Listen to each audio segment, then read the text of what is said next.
Eu quero ver com os irmãos hoje o seguinte tema. Quem conhece um louvor antigo que fala assim: do Egito escravo fui, sim, ó sim. Vocês lembram desse hino? Esse é o tema da mensagem. Do Egito escravo fui.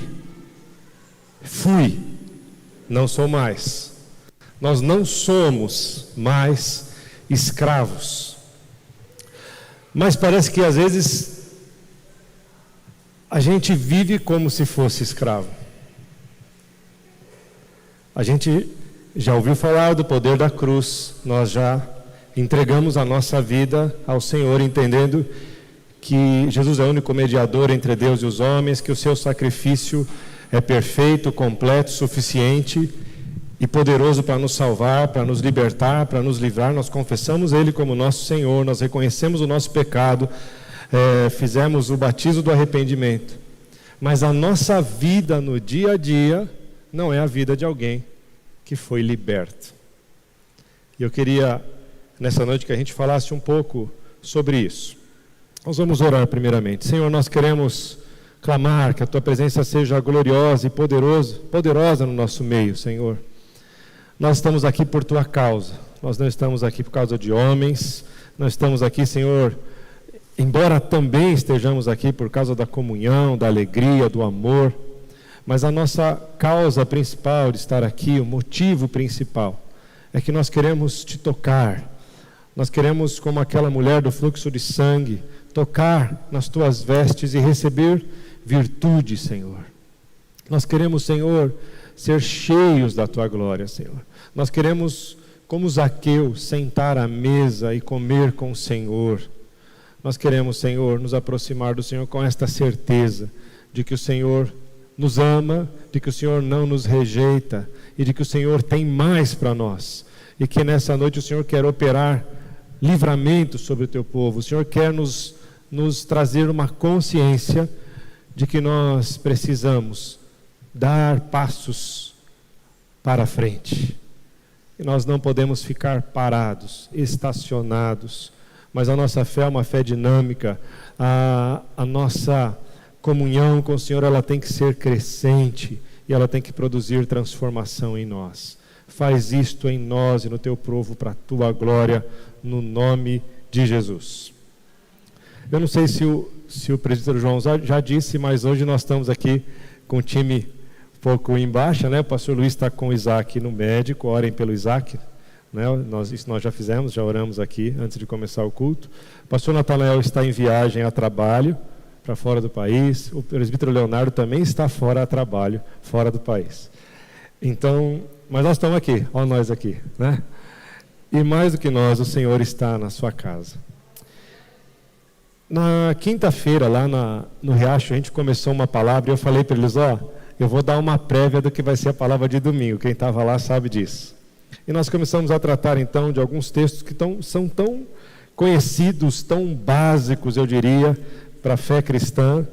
E eu tenho certeza que quando ler esses textos, você vai reconhecer esses textos, mas o Espírito Santo vai fazer você compreender como isso ainda precisa penetrar em nós e produzir muito mais do que já produziu até hoje. Gálatas 5:1 diz assim: estais, pois, firmes na liberdade com que Cristo nos libertou, e não torneis a colocar-vos debaixo do jugo da servidão.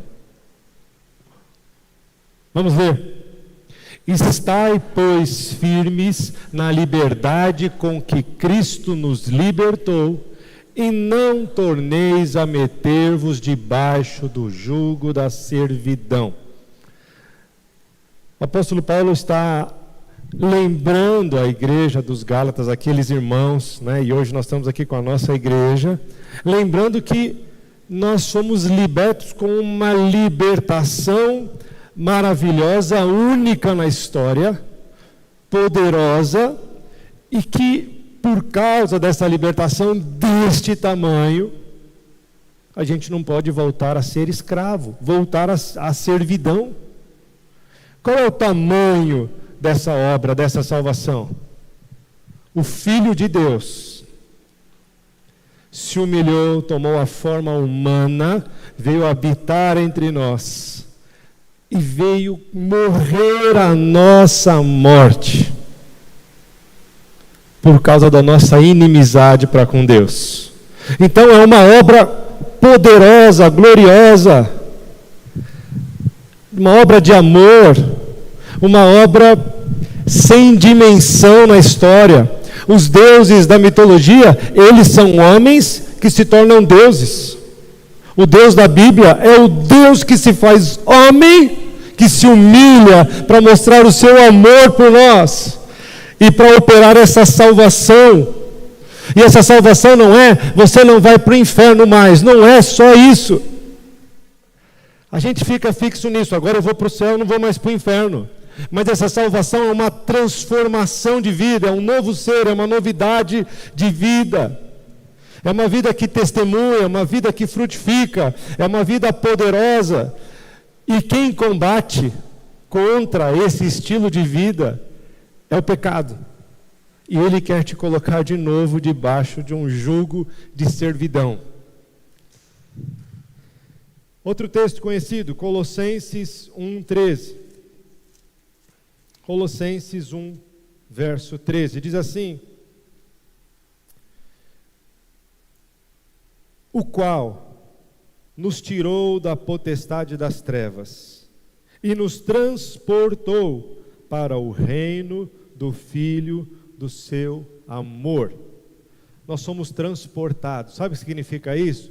É para a gente entender o tamanho dessa libertação. Do Egito escravo eu fui, não sou mais. Por quê? Ele me transportou das trevas, vamos fazer assim, senão parece que aqui é as trevas e aqui é a luz, né? Ele transportou lá das trevas, lá de fora, e nos trouxe para a luz, para o reino do Filho do seu amor. Essa transformação, nós vamos ver aqui através do exemplo do povo saindo do Egito, né? Ela é até física ali, né? Ele sai daquela terra do Egito para ir para uma outra terra que Deus está levando. E isso fala de uma forma simbólica aos nossos corações. Nós saímos de um lugar de escravidão, nós saímos de um reino das trevas, e agora nós estamos no reino do Filho do seu amor. Por isso nós não podemos mais andar em trevas, nós não podemos mais andar seguindo as obras das trevas. O que eu quero dizer é que Jesus não fez uma reforma, uma reforminha numa casa. Ele derribou a casa e está construindo casas novas. Nós somos essas casas novas em quem Ele pode habitar. Nós não podemos ter uma vida raquítica, uma vida frágil, fraca, uma vida sem Deus, uma vida que o louvor é tocado no Spotify ou no YouTube ou em qualquer lugar. O louvor tem que ser eu sou o louvor a Deus. A minha vida adora a Deus com os meus atos, com as minhas ações, com as minhas atitudes. E aí quando eu venho aqui louvar, isso é uma consequência da minha vida. Eu amo a Deus. As pessoas olham para mim e dizem assim: você é diferente. Eu não tenho que chegar e falar: eu sou da igreja, eu sou crente, eu sou pastor, eu sou presbítero, eu sou diácono, eu vou na igreja, eu canto, eu toco, eu oro, eu faço, eu aconteço. Nada disso importa. O que importa é que quando eu chego as coisas mudam, a conversa muda. Homens, você chega numa conversa, se o cara continuar falando as porcarias que ele fala, tem uma coisa errada talvez com a gente, porque ele não te respeita, ele não vê diferença entre você e ele. E ele tem que ver essa diferença, porque você foi transportado do reino das trevas para o reino do Filho do seu amor.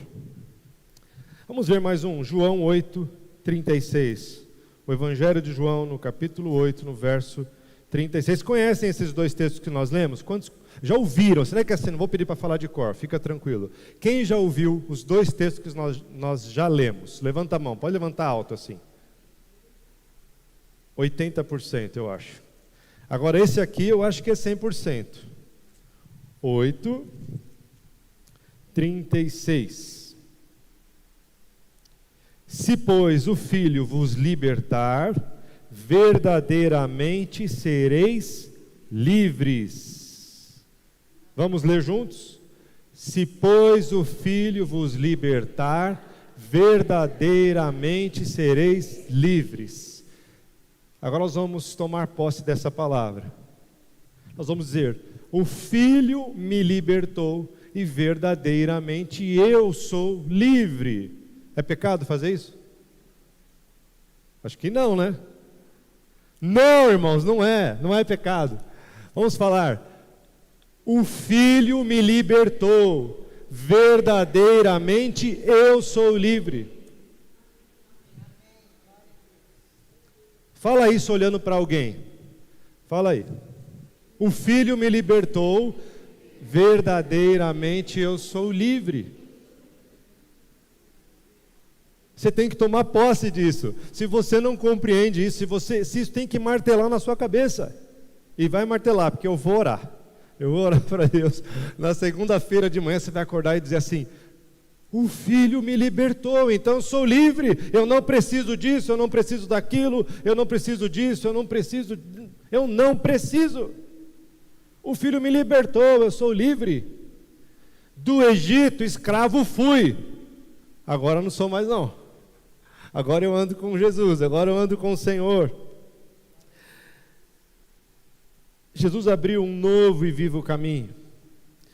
Nesse caminho que Jesus abriu, Ele destruiu todas as amarras, tudo aquilo que nos prendia, amarras emocionais, amarras financeiras, prisões. Eu estou falando de prisões, sabe? Você estava preso ao passado, gente que tem excesso de passado, que vive de passado, de coisas ruins que aconteceram. Jesus quebrou isso na cruz. Problemas financeiros. Eu estou dizendo que problema financeiro não é você ter bastante ou ter pouco, porque tem gente que tem pouco e tem mais do que quem tem muito. Eu estou dizendo de ser escravo do dinheiro. Tem gente que tem muito e é escravo do dinheiro. Tem gente que tem pouco, é quase miserável e é escravo do dinheiro. E o Senhor Jesus disse: ninguém pode servir a Deus ou a Mamon. E Mamon é o dinheiro. Não dá para servir o dinheiro. O dinheiro não pode ser o teu Senhor. Porque do Egito eu fui escravo, mas agora eu sou livre. Jesus, na sua morte, Ele não negociou com Satanás. Na sua morte, Ele venceu Satanás. Jesus cumpriu aquilo que Deus disse em Gênesis 3,15, que da mulher sairia aquele que pisaria a cabeça da serpente. Ele pisou. A serpente que inoculou o veneno lá no Éden, que chegou e falou: seja como Deus. Come do fruto, você vai saber tudo, você vai ser como Deus. É o veneno que Ele inoculou no homem, e Jesus é o antídoto, e Ele não só é o antídoto para te curar, como também Ele pisa a cabeça da serpente para que ela não possa mais te atingir. Isso quer dizer que você não vai ser mais tentado, que Ele não vai mais tentar te convencer? Não, vai tentar, mas você vai se lembrar: eu fui escravo do Egito, agora eu não sou mais, eu não estou mais sob o domínio de Faraó, eu não estou mais sob o domínio da cultura do Egito, eu não estou mais sob o domínio do meu inimigo, eu sou livre, eu sou livre. Se, pois, o Filho me libertou, de fato eu sou livre, não tem outra opção, eu sou livre. Nós precisamos tomar posse do que nós somos, queridos, senão a nossa vida não vai para frente, senão a gente vive uma vida de crente medíocre. Você fica em dúvida até se você é crente, você fica em dúvida da sua salvação, as pessoas têm dúvida de quem você é. Se isso está acontecendo, é hora de uma revolução na sua vida.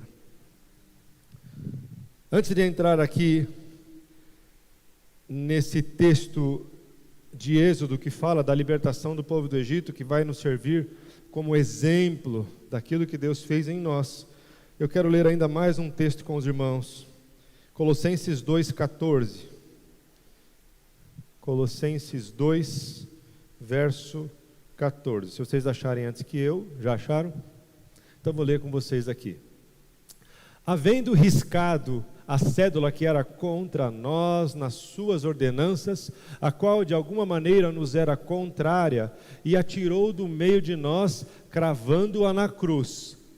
Então existia uma cédula que era contra nós, através do que? Das ordenanças, da lei. A lei mostrava o nosso pecado. Para que serviu a lei? Para dar consciência do pecado. Por quê? Ninguém cumpriu a lei. Então a lei mostrou o nosso pecado, e porque existe uma lei, logo, se eu não a cumpro, existe uma sentença, existe um transgressor. Esse transgressor era eu, era você. Mas aí Jesus vem e recebe ele paga essa dívida, essa cédula. Ele que cumpriu as ordenanças e a lei, ele foi o único a cumpri-la. Ele recebe na sua carne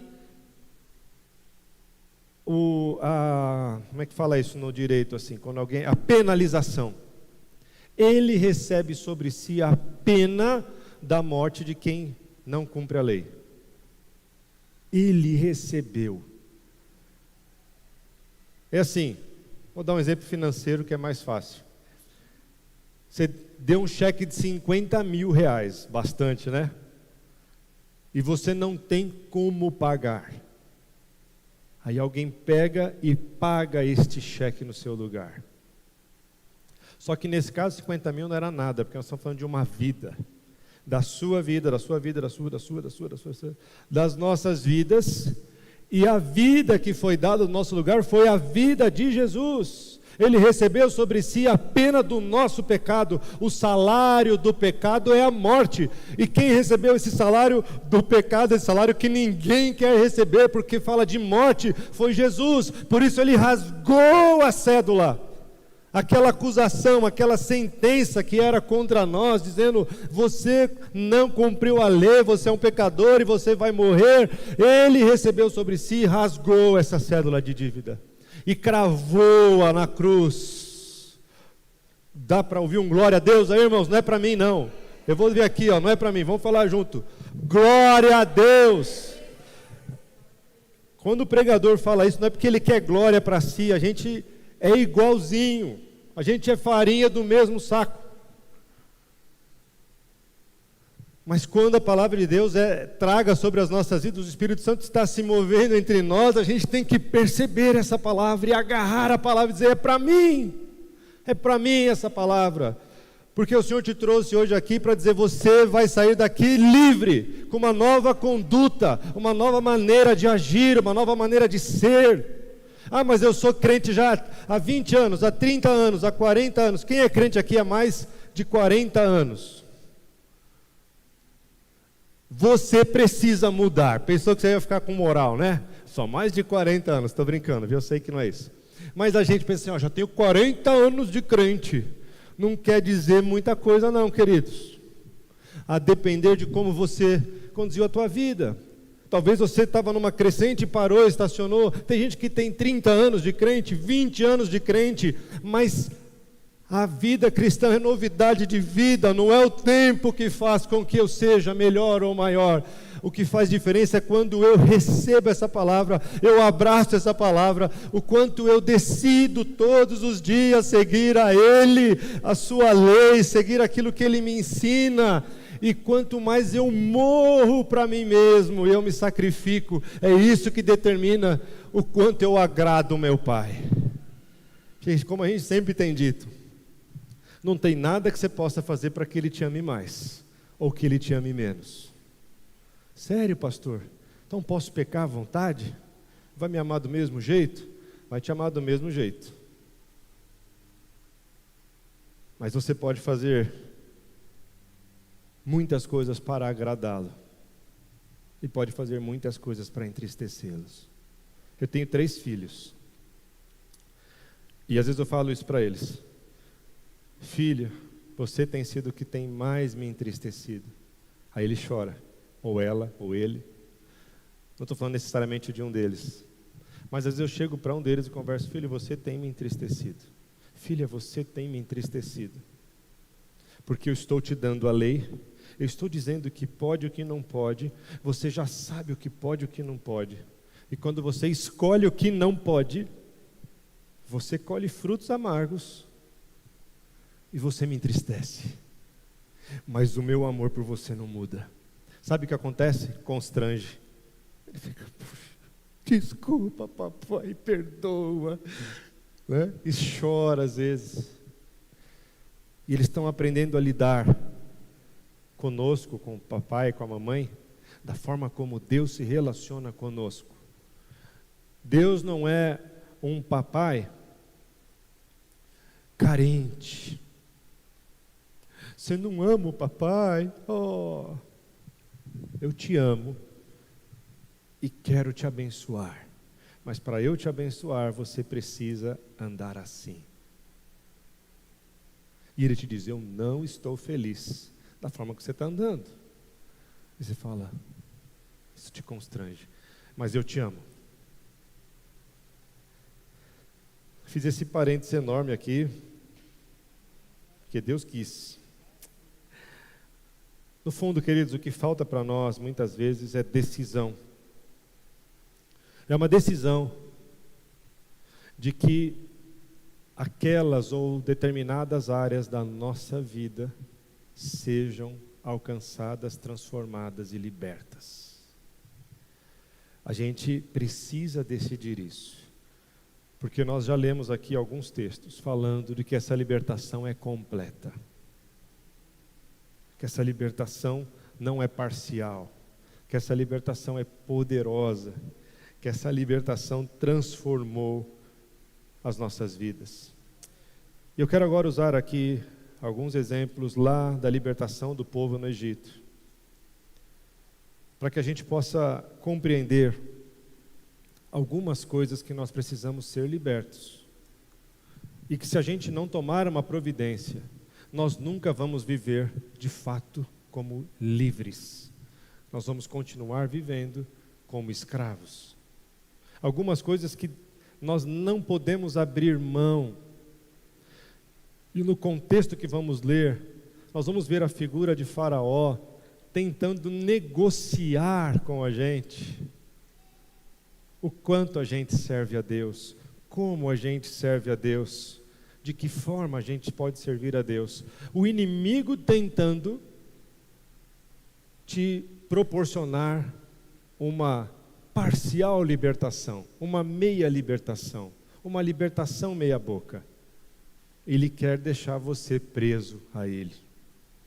Então, a primeira coisa que eu queria ver com os irmãos é que nós nunca seremos livres se nós não rompermos com o mundo.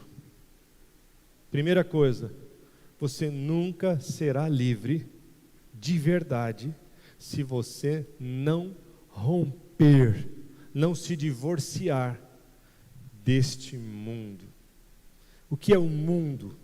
O mundo é o sistema, é a imposição de uma cultura mundana, é uma imposição do que você deve assistir, do que você deve gostar, eu diria até do que você deve comer.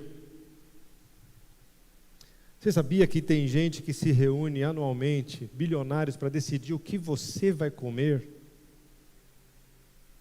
Até aquilo que tem cara de saudável, muitas vezes eles estão criando para você comer.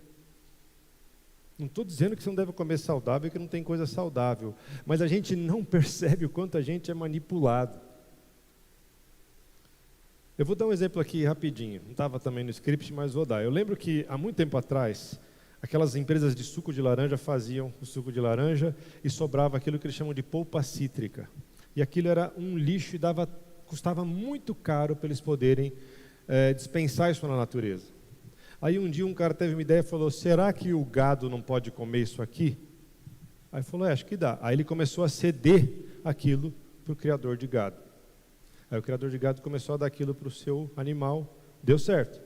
Aí ele pegou e falou assim, agora eu quero cobrar por isso. E ele começou a cobrar. Então, a indústria funciona assim. Sabe o iogurte que você toma? Tem um que vem escrito assim, iogurte. Tem um que você não percebe e está assim, bebida láctea. Aquilo é o soro do leite que ele jogava fora, que ele pagava caro para jogar fora. Aí ele fala, taca maisena aí dentro, grosso modo, né? um amido, mistura isso, põe um sabor e põe num pote igualzinho do iogurte. Você vai no mercado, você não vê e fala, estou tomando um iogurte. Aí você vai ler, está escrito assim, bebida láctea. Ó, dei dica agora aí. Toma cuidado para não comprar gato por lebre. Aí você está achando que está tomando iogurte, está tomando maisena lá com soro de leite. Então, eu estou dando esses exemplos, isso vai muito em escala muito maior e não interessa para agora, mas o que interessa é a gente saber que as pessoas querem determinar o que a gente come, o que a gente bebe, o fast food, aquele hambúrguerzinho de $1. Foi alguém que falou assim, existe 7,5 bilhões de gente no mundo, como é que eu faço para dominar o bolso de 2, 3, 4 milhões, eu crio uma comida e vendo para eles e eu me enriqueço. E isso se dá não só no que você come aqui dentro, mas no que você come com os teus olhos, com os teus ouvidos. A notícia que você ouve, ela vem pronta, ela é preparada para chegar em você do jeito que alguém quer. E aquilo que você assiste, que é colocado lá nos teus serviços de streaming, é aquilo que o diabo quer que você veja. Muitas vezes. E aí ele coloca uma classificação, 12 anos, então eu posso. 16 anos, então eu posso. 18 anos, então eu posso. Eu acho que 12 anos lá da classificação deles deve equivaler ao que um adulto maduro deveria assistir. Pastor. Só que é conveniente a gente aceitar muitas vezes aquela classificação, porque daí a gente... Não, mas está classificado. E é isso que eu quero te dizer, que é o sistema do mundo. Vamos ver o que foi que Faraó disse. Já estava aqui na 4ª praga. Vocês lembram das 10 pragas? Deus começou a fazer um juízo na terra do Egito. Cada uma das pragas, ele está atacando uma divindade egípcia. Os egípcios, eles tinham diversos deuses, entre eles, por exemplo, a primeira praga, águas convertidas em sangue. O Nilo era um deus para eles. Aí Deus vai e ataca o Nilo. É um deus? Vou começar a destruir o seu primeiro deus. A segunda praga, a praga das rãs. A rã era um deus, você sabia disso? Por isso que Deus vai e fala, vou empestear essa cidade aqui de rãs, e depois elas morrem e ficam fedor na cidade. Fala, o seu Deus aí, o que é o seu Deus? Deus ele vai expondo. A Bíblia fala que Jesus, na cruz, ele expôs os governos de Satanás publicamente. E ele despojou Satanás. E é isso que ele faz aqui, ele está expondo essas divindades, e depois ele despoja, ele tira o seu povo do domínio de Satanás. Aí tem o piolho era uma divindade, as moscas eram uma divindade, e assim por diante, o gado e tudo mais. E aí, nós estamos aqui por ocasião da 4ª praga, e Faraó faz uma proposta, ele fala assim no 8, verso 25 de Êxodo, então chamou Faraó Moisés e Arão e disse, ide sacrificai ao vosso Deus nesta terra. Qual que era o pedido de Moisés? Deixa o meu povo ir para sacrificar no deserto, viagem de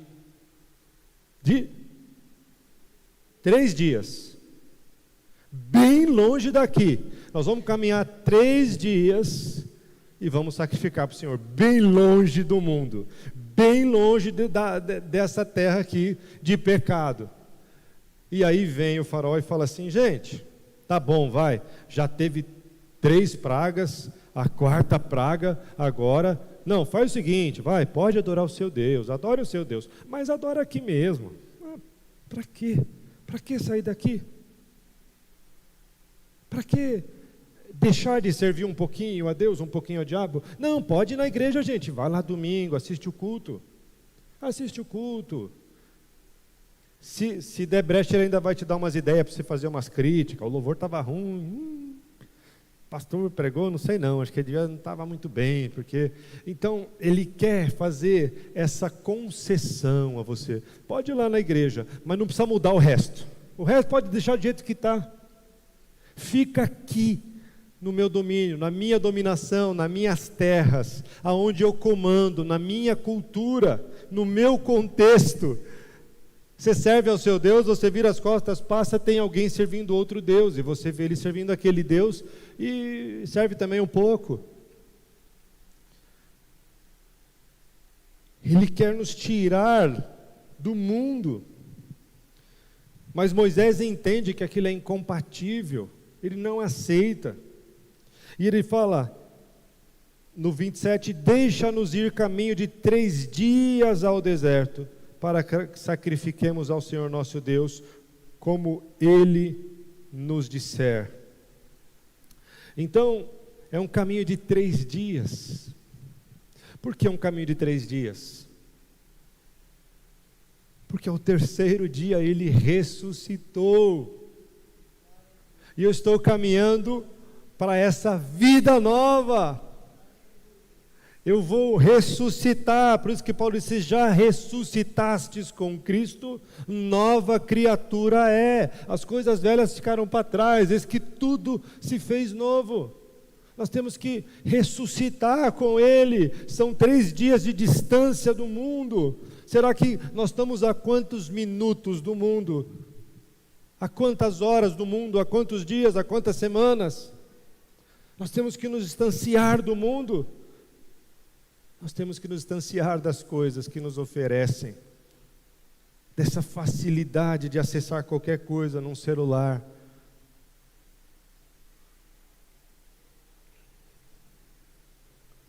Vamos ler o que diz Tiago 4,4. Olha o que diz lá em Tiago 4,4, depois de Hebreus, lá no finalzinho da Bíblia. Tiago... Acho que eu errei o...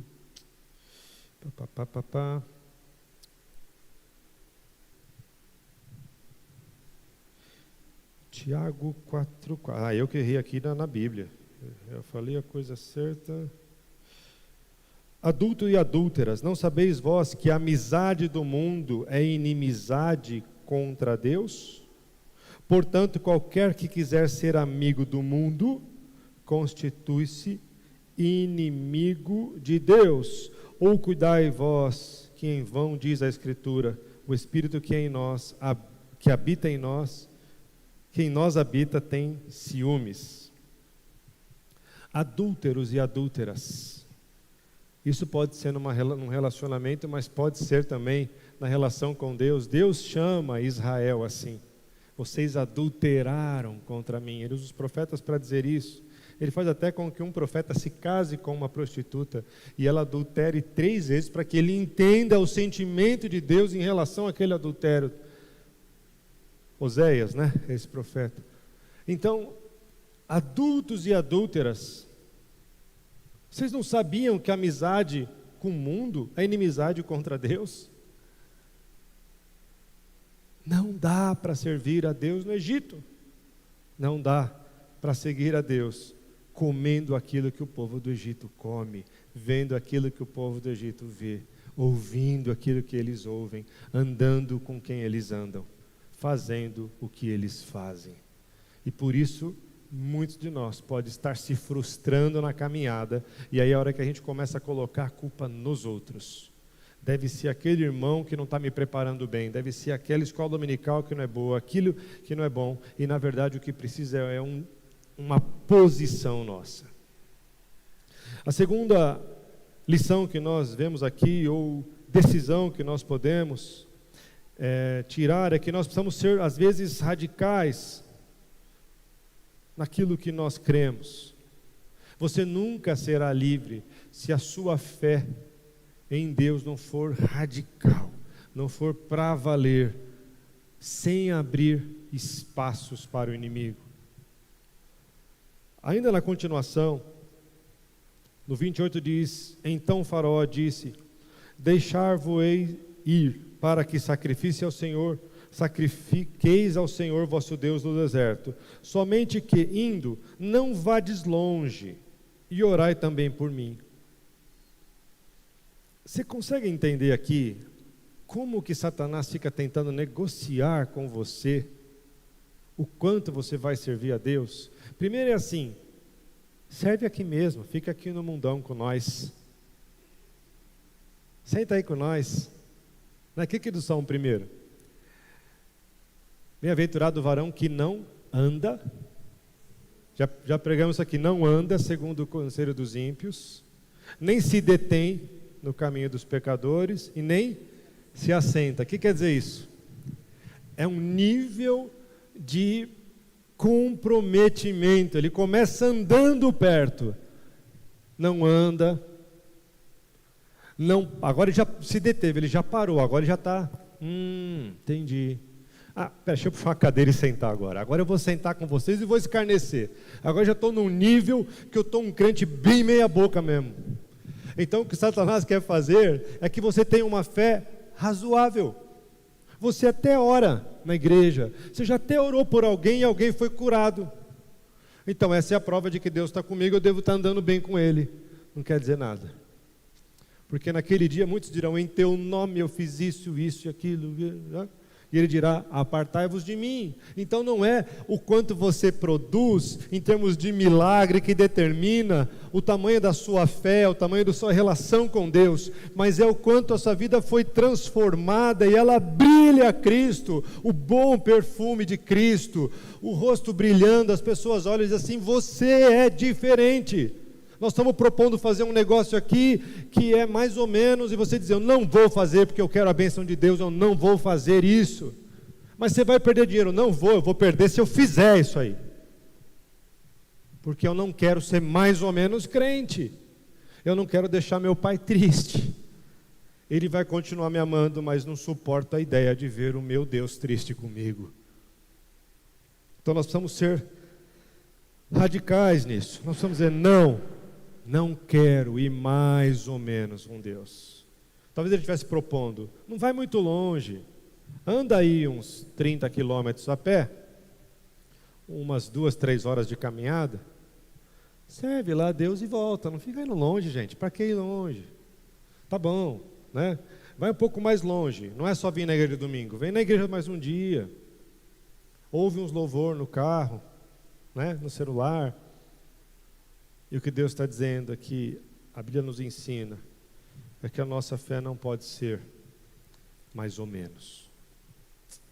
A terceira coisa que a gente pode considerar nessa noite, que me toca muito, é a questão da nossa família. Você nunca será livre de verdade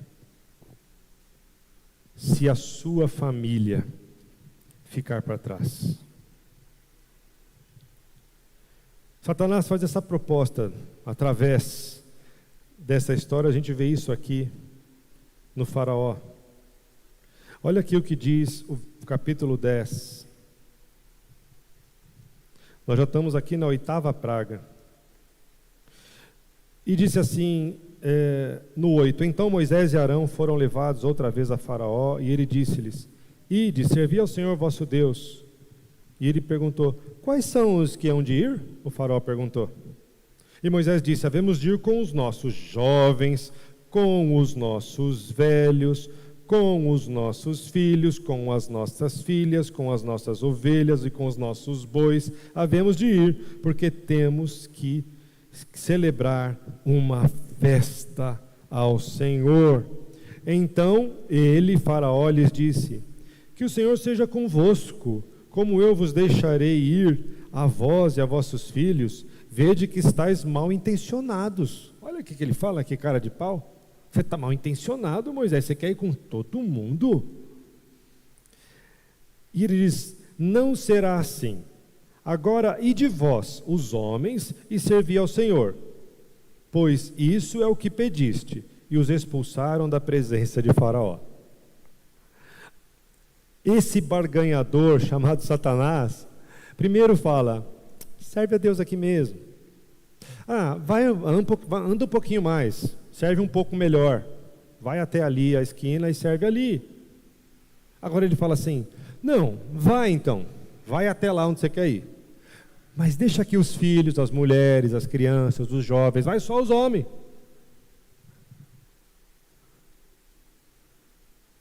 Ele quer dominar a nossa família. Ele quer dominar os nossos filhos. Por isso a gente tem que tomar muito cuidado ao servir a Deus.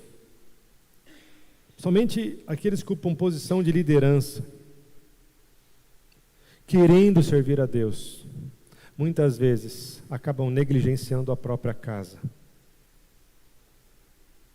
Olha o que diz Timóteo, versos 5 e 8. 1 Timóteo 5, 8. 1 Timóteo, está aí já? Mas se alguém não tem cuidado dos seus, e principalmente dos da sua família, negou a fé e é pior do que o infiel.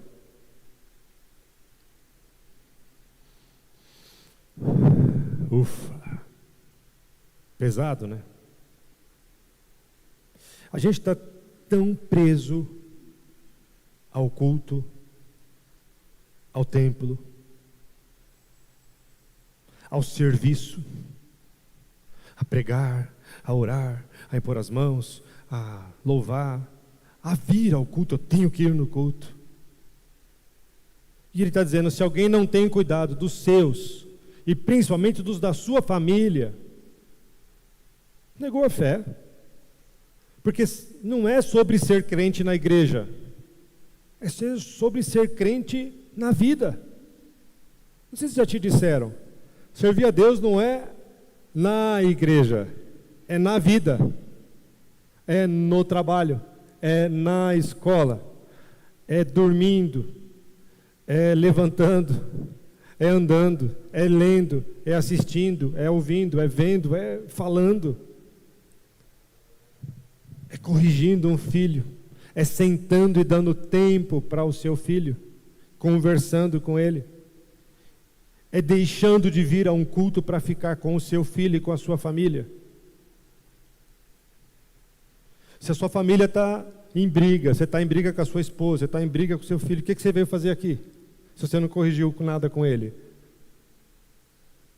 está dizendo assim, você não entendeu nada sobre o Evangelho, você é um religioso, para com isso. Para de ser religioso, para de ter cara de crente, falar de crente, cara de crente, sorrisinho de crente. Isso não serve para Deus. O homem vê o exterior, Deus vê o coração. O coração dele passa aqui direto pela minha roupa. Se tem gravata, se tem camisa, se está de camiseta, o olhar dele passa direto, assim, ó, no raio-x. Ele olha o que está lá dentro. Não tenho como esconder dele. E se a minha família está desgraçada, eu tenho que deixar tudo e cuidar da minha casa. Eu cuido da minha casa, eu cuido da minha esposa, eu cuido do meu filho, eu peço ajuda se eu precisar. Aí depois eu vou servir a Deus. Ah, significa que não é para ir, então larga a igreja? Não. Não é que tem que largar a igreja, é que a sua prioridade é a sua família, é a sua primeira igreja, especialmente para os homens. A sua primeira igreja é a sua casa. Se você não estiver pastoreando seu filho e sua esposa, não tem o que fazer aqui.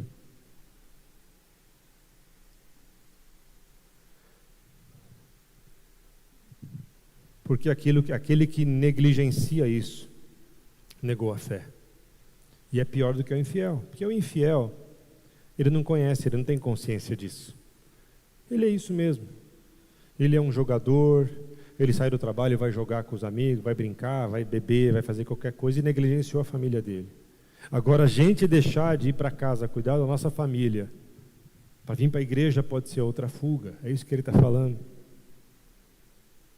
Pare de fugir. Resolva os teus relacionamentos. Cuide da sua família, salve a sua família. E ele fala dos seus e principalmente da sua família. Quem são os seus? É aquele ciclo maior que você tem de família. Os parentes, como eu gosto de brincar com a minha sogra, eu falo, não, família aqui somos nós 5, a minha sogra é parente. É claro que é da família, mas é uma brincadeira, né? A gente quer provocar a sogra, mas é parente.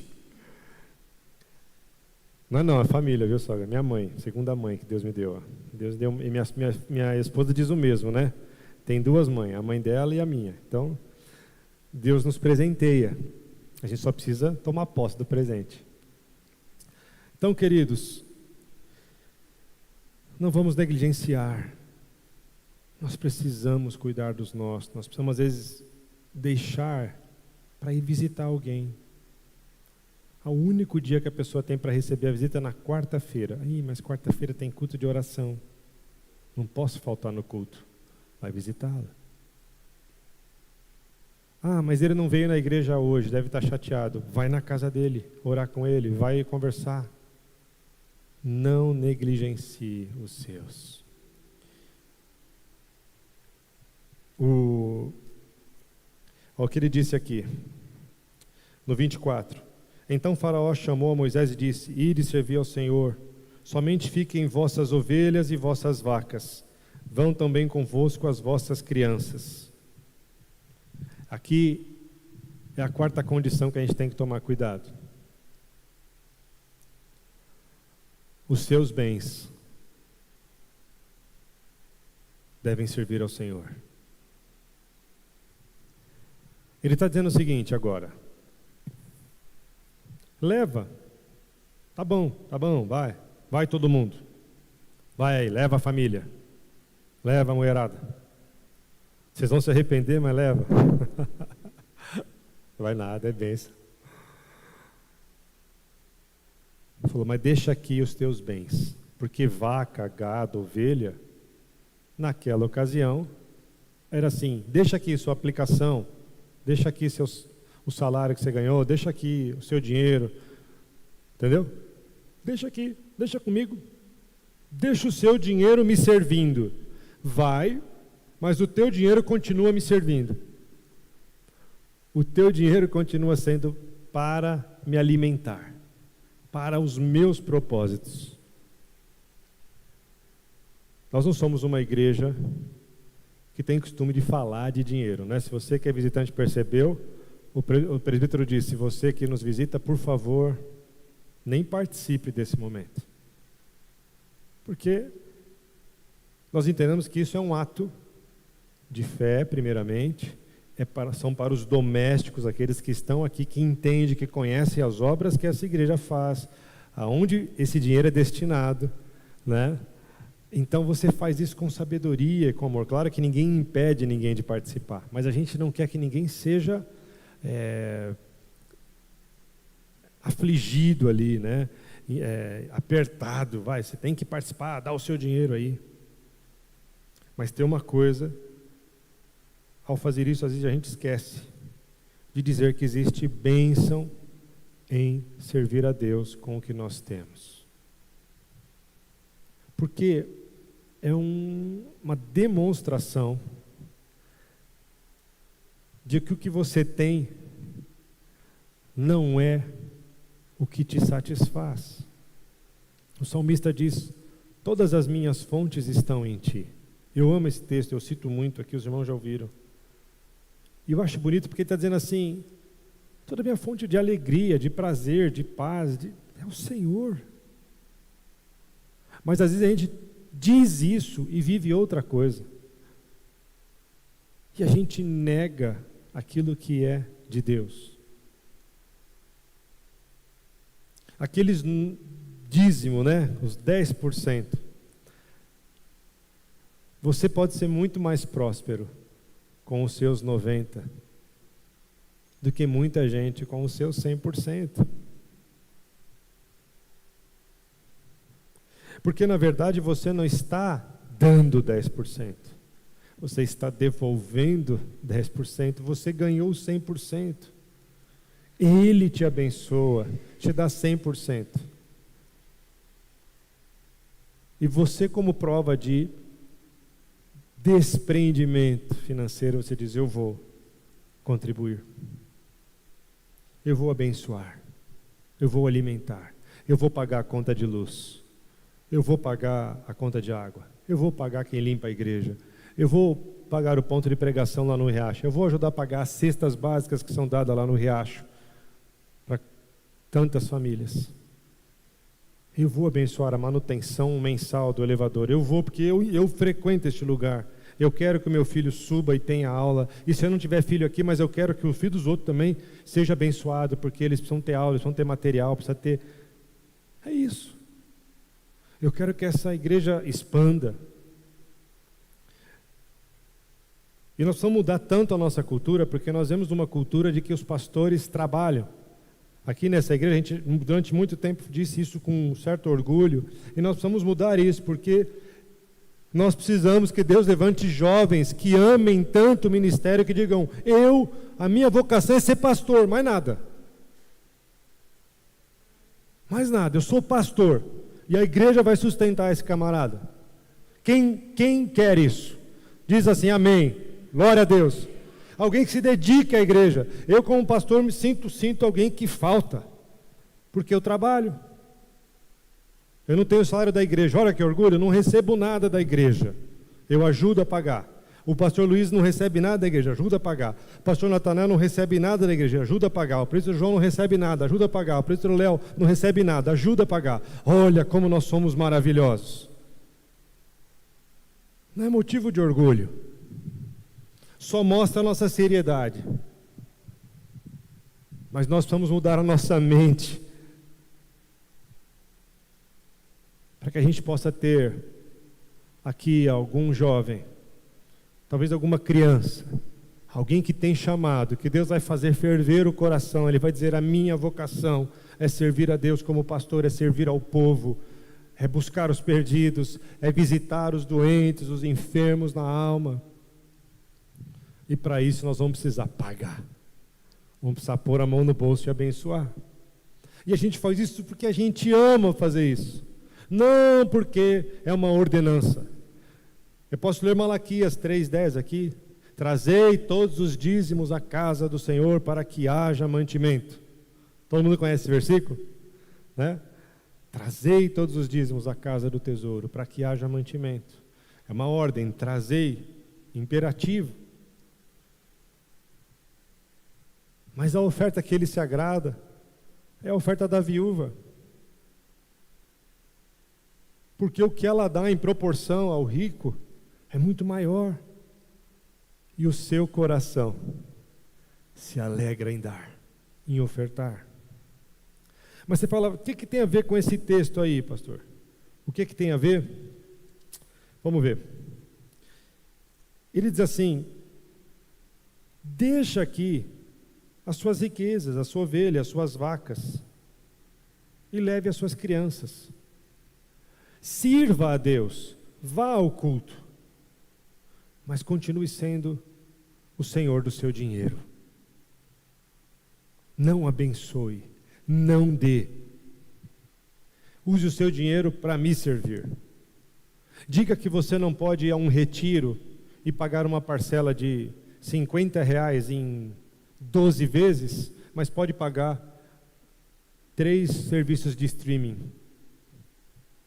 Pode pagar speed, não sei o que, de 600 mega, de 1 tera. Você pode pagar um monte de coisa, mas quando fala em qualquer coisa na igreja que envolve dinheiro, aí é caro, não sei se vai dar, não sei se o dinheiro vai dar, preciso pensar. Esse ano a gente não teve retiro, muito triste. Período de carnaval, cada um na sua. Espero que ninguém tenha ficado lá acompanhando as notas das escolas de samba. Ninguém tenha perdido o seu tempo. Mas o nosso dinheiro tem que ser para servir a Deus e não Faraó. O nosso dinheiro não pode ficar na mão de Faraó. O nosso dinheiro tem que ser um investimento na obra. Às vezes na sua vida mesmo. Você tem que dizer, o meu dinheiro vai ser agora para eu chegar mais perto do Senhor. Eu vou fazer um curso. Eu vou comprar livro e vou ler livro. Quer dica de livro? Conversa com a gente. Vai estudar. Vai dedicar tempo ao Senhor. Vai dedicar o dinheiro que você tem para Deus. E não deixe de abençoar a casa de Deus. Porque Ele tem bênção para você. E Moisés não se deixa levar por essa fraude do faraó. Ele fala assim, no 26, No 25, Moisés, porém, disse: Tu também darás em nossas mãos sacrifícios e holocaustos que ofereçamos ao Senhor nosso Deus. E também o nosso gado há de ir conosco. Nenhuma unha ficará, porque daquele havemos de tomar para servir ao Senhor nosso Deus, porque não sabemos como havemos de servir ao Senhor até que cheguemos lá. Então, ele fala: eu não só vou levar o que a gente tem, como vou levar uns gados aí de vocês também. Mais para frente ainda, Deus dá uma orientação e fala: vai e fala que eles vão entregar para vocês prata, ouro. Na hora que vocês estiverem saindo do Egito, eles vão entregar ouro e prata para você. E Moisés anuncia isso. E aí vem a praga dos primogênitos, a 10ª praga, e quando ela vem, eles estão correndo, saindo do Egito, e eles começam a receber ouro, prata, vasos, e vão embora, levando com eles os despojos. Significando, eu não vou deixar uma unha aqui, significa, eu não vou ter nem nada de prisão com Satanás, com o mundo, eu não vou querer dinheiro ilegal, dinheiro ilícito, eu não vou querer nada que não seja abençoado por Deus, eu não vou deixar uma unha. E se Deus me der, eu vou receber. A gente tem esse problema, a gente trabalha no mundo, né? A gente não aceita dinheiro errado, dinheiro de corrupção, certo? Ou aceita? Não, né? Não. Mas Deus pode colocar para trabalhar numa companhia que tenha corrupção. Você não é corrupto. Você recebe. Onde é que Daniel trabalhava?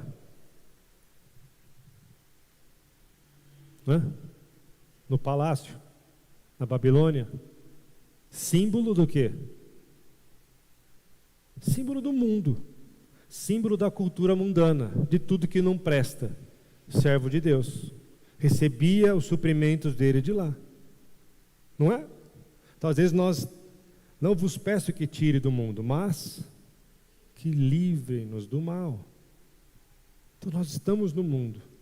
E aquilo que a gente recebe para abençoar. E a gente não dá nada do que a gente tem para abençoar o mundo. A gente usa o nosso dinheiro com sabedoria para abençoar a nossa casa, a nossa família e para abençoar a obra de Deus. É isso, queridos. Do Egito escravo fui, você foi escravo, você não é mais. Chega de ser escravo. Rompa com tudo aquilo que te prende. Mas eu sou tão tentado quando eu passo por ali, passa por outro lado. Eu sou tão tentado quando eu faço diferente. Quando eu ligo a TV, não ligue. Não ligue. Tem pecado que você enfrenta de frente. Tem pecado que você foge. Quando a mulher de Potifar tentou seduzir José, ele fez o quê? Ele ficou lá? Ele, saiu correndo. Dica para os homens aí. Mulher não é tipo de pecado que a gente enfrenta, viu? Tá dando em cima do homem lá, dando mole, e o cara fala, não vou cair não. Sabe como é, né? Fica lá batendo papo com a mulher, né? Não sei o quê. Daqui a pouco começa a trocar mensagem. O que a gente ouve de casais falando, mas eu peguei uma mensagem. Eu estava ouvindo a rádio esses dias lá numa rádio. Aí a mulher falou assim, é que meu marido cometeu uma microtraição. Ele conversou com uma mulher pela internet de um jeito meio quente. Eu falei, microtraição? Tem isso? Jesus falou que se você olhar com intenção, você já adulterou. Então, pecados que a gente foge. Por quê? Porque a gente é fraco. E a gente não vai ficar pagando para ver. A gente vai dizer, cai fora. Vou sair fora. Vou, como diriam os antigos, vou dar linha na pipa. Não vou pagar para ver. Eu vou sair fora, porque eu quero agradar o meu Pai. Ele vai continuar me amando, mas eu prefiro não só receber o amor dele, mas devolver em forma de gratidão, de obediência, porque o Senhor Jesus falou, para terminar, aquele que me ama, aquele que guarda as minhas palavras e as cumpre. Tem um monte de gente que guarda, que sabe muito da Bíblia, que é admirável, ele cita muita Bíblia para você, mas ele cumpre? Se não cumprir, a palavra diz, a letra mata, mas o Espírito vivifica, traz vida. Vamos viver no Espírito, vamos viver longe das negociatas de Faraó, das negociatas de Satanás. Vamos romper com o mundo, vamos ter uma fé radical, vamos priorizar a nossa família, a minha família é do Senhor Jesus, eu vou cuidar da minha casa, depois eu cuido da igreja, da obra, do que for. E as minhas economias, as minhas finanças vão servir a Deus e não ao diabo.